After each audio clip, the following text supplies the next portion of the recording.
हाल ही की एक खबर ने सिर्फ इंडस्ट्री की दुनिया में ही नहीं बल्कि अंतर्राष्ट्रीय राजनीति में भी हड़कंप मचा दिया है। ये मामला है भारत, चीन और जापान के बीच रेयर अर्थ मटेरियल्स को लेकर बदलती रणनीति का। वही रेयर अर्थ एलिमेंट्स जो आज की हर आधुनिक तकनीकी की नींव माने जाते हैं, चाहे वो स्मार्टफोन हो, इलेक्ट्रिक कारें हो या फिर मिलिट्री सैटेलाइट्स।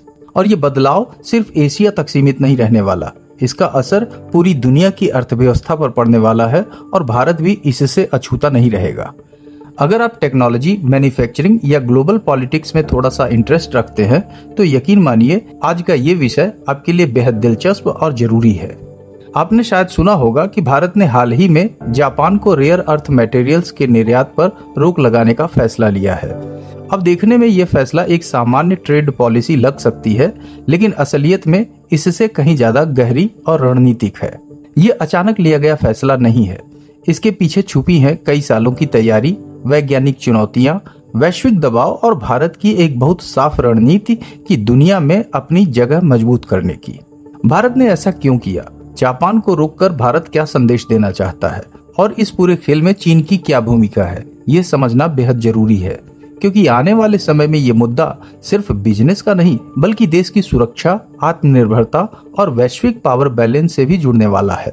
तो चलिए इस पूरे घटनाक्रम को थोड़ा सा गहराई से समझते हैं। सबसे पहले रेयर अर्थ मिनरल्स या मटेरियल्स की बात करें तो आप में से बहुत से लोग जानते होंगे कि ये कोई सामान्य खनिज नहीं है, बल्कि 17 ऐसे रासायनिक तत्वों का समूह है जिनकी मौजूदगी धरती पर बेहद सीमित है, लेकिन इनका महत्व हमारी आधुनिक दुनिया के लिए अपार है।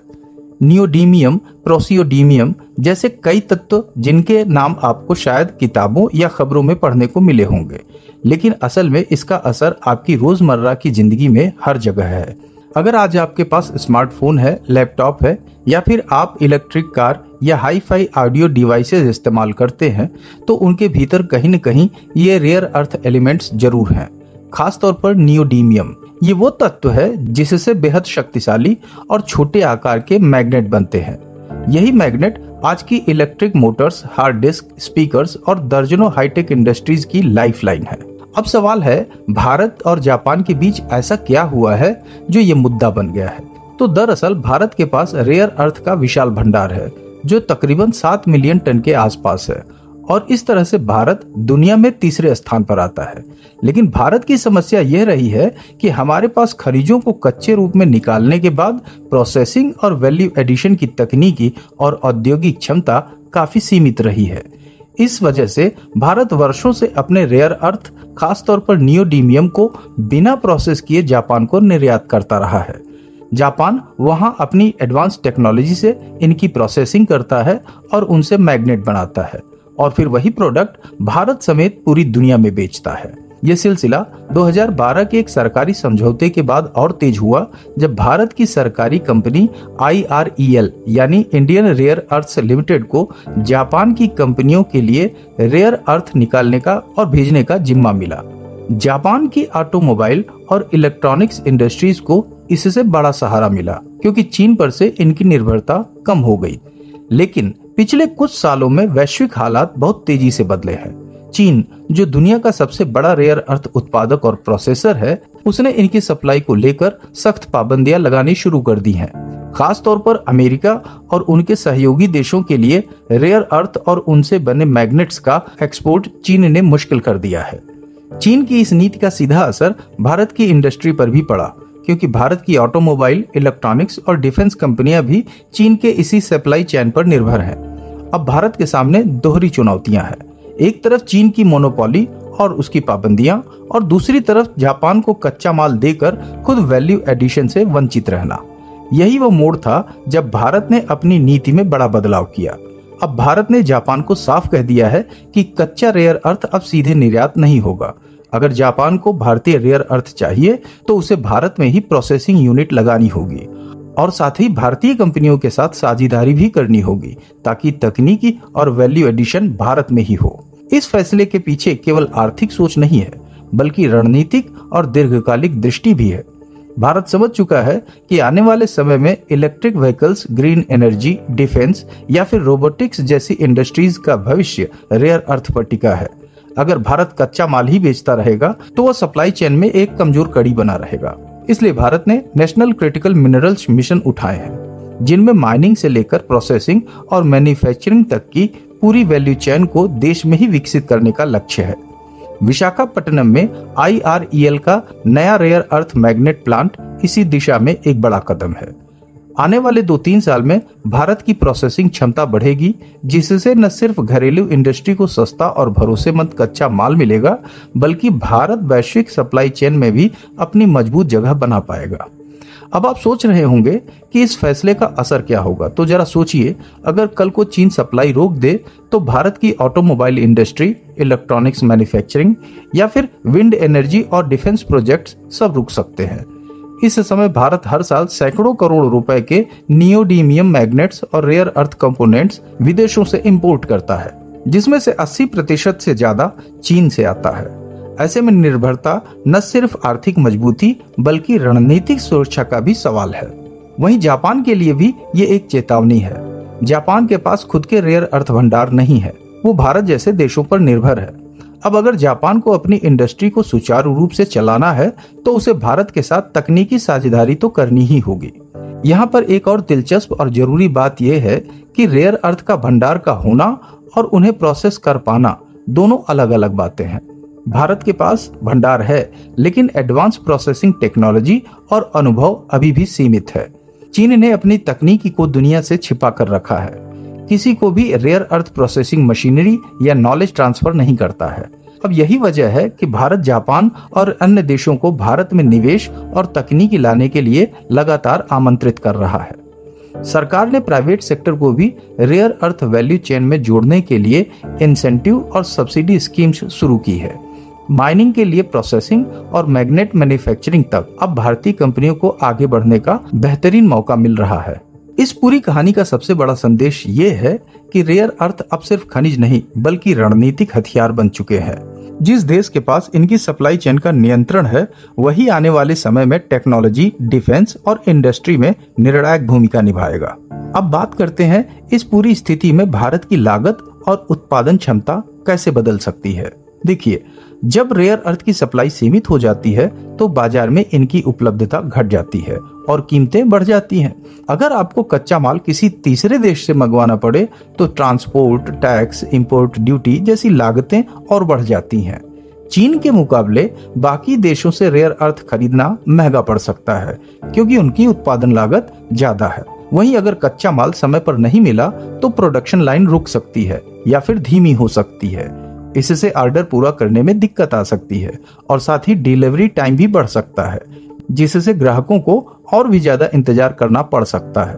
कई बार तो कुछ उत्पादों का उत्पादन इसी वजह से टेम्परेरी बंद भी करना पड़ सकता है, खास तौर पर हाईटेक या ईवी सेक्टर में, जहां रेयर अर्थ जरूरी है।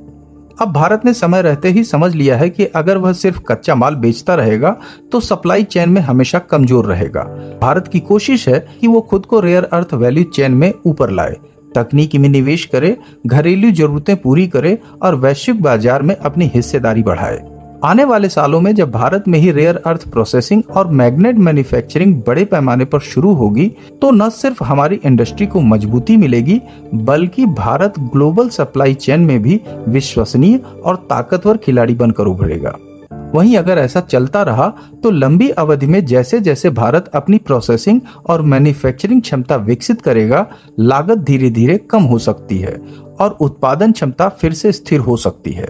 और इसके लिए सरकार ने रेयर अर्थ वैल्यू चेन के लिए इंसेंटिव और सब्सिडी की घोषणा की है, जिससे भविष्य में लागत और कम हो सकती है। इस दौरान सप्लाई चेन को डाइवर्सिफाई करना, स्टॉक मैनेजमेंट बेहतर करना और सरकारी योजनाओं का फायदा इस क्षेत्र को मिल सकता है।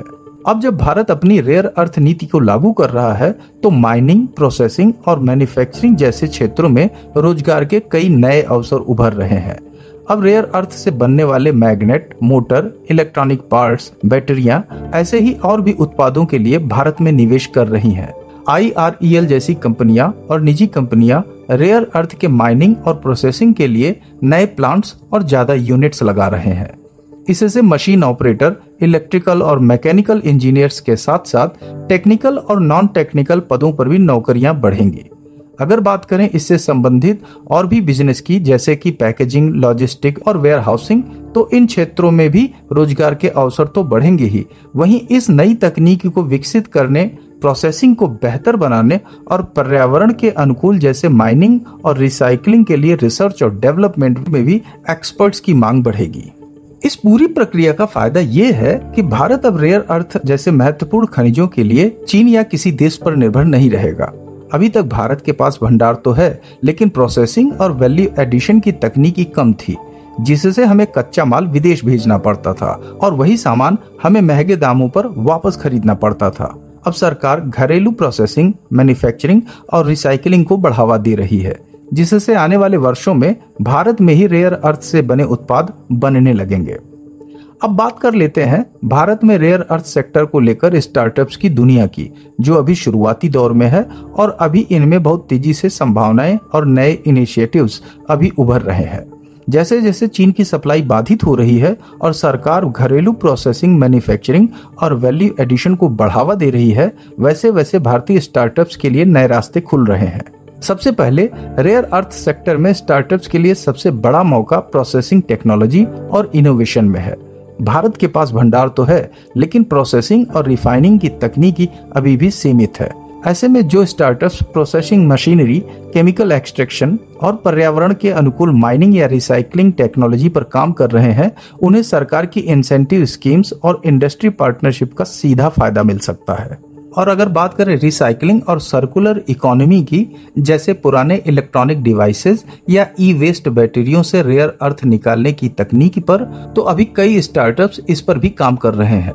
ये क्षेत्र अभी भारत में शुरुआती है, लेकिन भविष्य में बहुत बड़ा बन सकता है, क्योंकि इससे पर्यावरणीय दबाव भी कम होगा और घरेलू सप्लाई भी बढ़ेगी।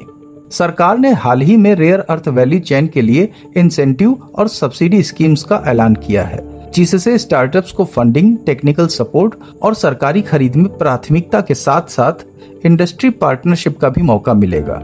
IREL जैसी कंपनियां भी अब कॉर्पोरेट पार्टनर और टेक स्टार्टअप्स के साथ मिलकर मैग्नेट प्रोडक्शन, प्रोसेसिंग और सप्लाई चेन को मजबूत करने की कोशिश कर रही हैं। साथ ही ऑटो सेक्टर, कम्युनिकेशन और डिफेंस के साथ ग्रीन एनर्जी जैसे क्षेत्रों में रेयर अर्थ कंपोनेंट्स की डिमांड लगातार बढ़ती जा रही है। इसमें नई कंपनियों के लिए distribution, supply chain, parts manufacturing, recycling और डेटा एनालिटिक्स जैसी सर्विसेज में भी स्टार्टअप्स के लिए जगह है। आज भारत में करीब 21 कंपनियां चीन से रेयर अर्थ मैग्नेट्स इंपोर्ट करने के लिए लाइसेंस का इंतजार कर रही हैं, जिनमें कई ऑटो, इलेक्ट्रॉनिक्स और टेक्नोलॉजी स्टार्टअप्स भी शामिल हैं। जैसे जैसे घरेलू उत्पादन और प्रोसेसिंग बढ़ेगी, इन कंपनियों के लिए आत्मनिर्भरता और ग्रोथ के नए रास्ते खुलेंगे। भविष्य में जब भारत रेयर अर्थ सेक्टर में आत्मनिर्भरता की ओर आगे बढ़ेगा, वैसे वैसे स्टार्टअप्स के लिए research, manufacturing, supply chain, recycling और टेक्नोलॉजी डेवलपमेंट और कंसल्टेंसी के साथ साथ डेटा एनालिटिक्स जैसे क्षेत्रों में बड़े मौके मिलेंगे। ये क्षेत्र न सिर्फ आर्थिक विकास, बल्कि टेक्नोलॉजी, पर्यावरण और रोजगार के लिहाज से भी भारत के लिए रणनीतिक रूप से बहुत महत्वपूर्ण है। तो दोस्तों, भारत जापान रेयर अर्थ विवाद सिर्फ व्यापार या खनिज की कहानी नहीं है, बल्कि ये भारत के आत्मनिर्भर बनने, वैश्विक राजनीति में अपनी जगह मजबूत करने और भविष्य की टेक्नोलॉजी में अग्रणी बनने की यात्रा का हिस्सा है। ये कहानी अभी जारी है और इसमें हर भारतीय की भूमिका है, फिर चाहे आप इंडस्ट्री से हो, टेक्नोलॉजी से हो या किसी आम उपभोक्ता के तौर पर। दोस्तों, अगर ये वीडियो पसंद आया हो तो प्लीज लाइक, सब्सक्राइब करना न भूलें और मिलते हैं अगले वीडियो में। तब तक अपना ख्याल रखिए।